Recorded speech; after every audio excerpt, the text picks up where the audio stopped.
आकाशवाणी मध्यप्रदेश से प्रस्तुत है विधानसभा समीक्षा। आलेख सतीश एलिया, वाचन स्वर प्रशांत सिंह। राज्य विधानसभा में लगातार दूसरे दिन भी नर्सिंग घोटाले पर हंगामा हुआ। प्रमुख विपक्षी दल कांग्रेस द्वारा मध्यप्रदेश के नर्सिंग कॉलेजों को नियम विरुद्ध मान्यता दिए जाने के सोमवार को उठाए गए मुद्दे पर आज मंगलवार को सदन में चर्चा कराई गई।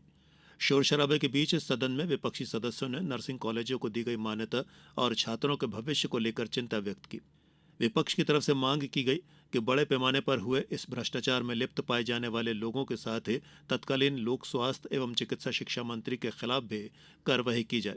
उन्होंने उच्च न्यायालय के किसी वर्तमान न्यायाधीश की अध्यक्षता में यह सदन की समिति गठित कर पूरे मामले की जांच कराए जाने और परीक्षा से वंचित छात्रों को अन्य कॉलेजों से परीक्षा देने का अवसर प्रदान करने का भी सुझाव दिया। मध्यप्रदेश उच्च न्यायालय में विचाराधीन नर्सिंग घोटाले के इस बहुचर्चित मामले को विपक्ष ने कल स्थगन प्रस्ताव के माध्यम से सदन में उठाया था। आज इस पर नियम शिथिल कर सदन में विपक्षी दल के हेमंत कटारे, जयवर्धन सिंह और लखन घनघोरिया द्वारा प्रस्तुत स्थगन प्रस्ताव के माध्यम से चर्चा कराई गई। ध्यानाकर्षण सूचना में सरकार को आरोपों के घेरे में खड़ा करते हुए कहा गया कि इंडियन नर्सिंग काउंसिल और राज्य सरकार द्वारा गठित मध्यप्रदेश नर्सेस काउंसिल के नियमों के विपरीत मध्यप्रदेश में संचालित नर्सिंग संस्थाओं को भ्रष्टाचार के चलते गड़बड़ियां करने की छूट दी गई। विपक्ष की तरफ से तत्कालीन लोक स्वास्थ्य एवं चिकित्सा शिक्षा मंत्री के कई पत्रों और अनियमितताओं का उल्लेख करते हुए उनके खिलाफ कार्रवाई की भी मांग की गई। सदन में ध्यानाकर्षण सूचना पर चर्चा के दौरान कई बार शोर शराबा हुआ तो कई बार हंसी के ठहाके भी गूंजे।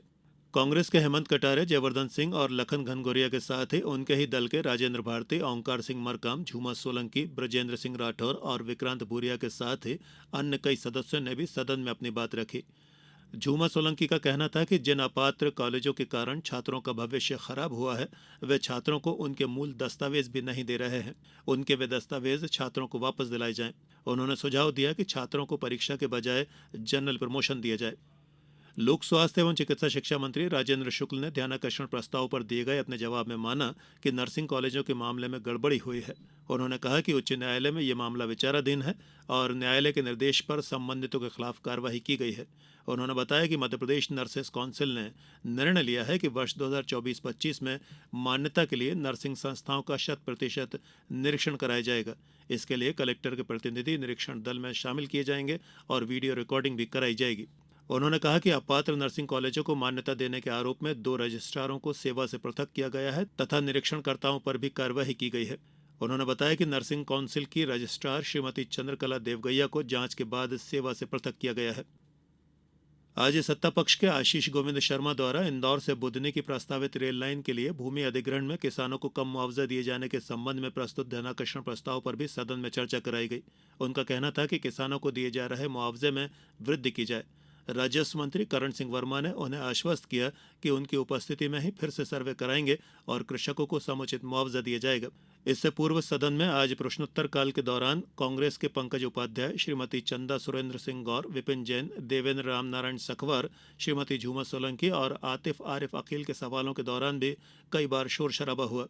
सत्ता पक्ष के मोहन सिंह राठौर और कांग्रेस के विपिन जैन के आंगनवाड़ियों से संबंधित सवाल पर महिला और बाल विकास विभाग की मंत्री को कई बार निरुत्तर तक होना पड़ा।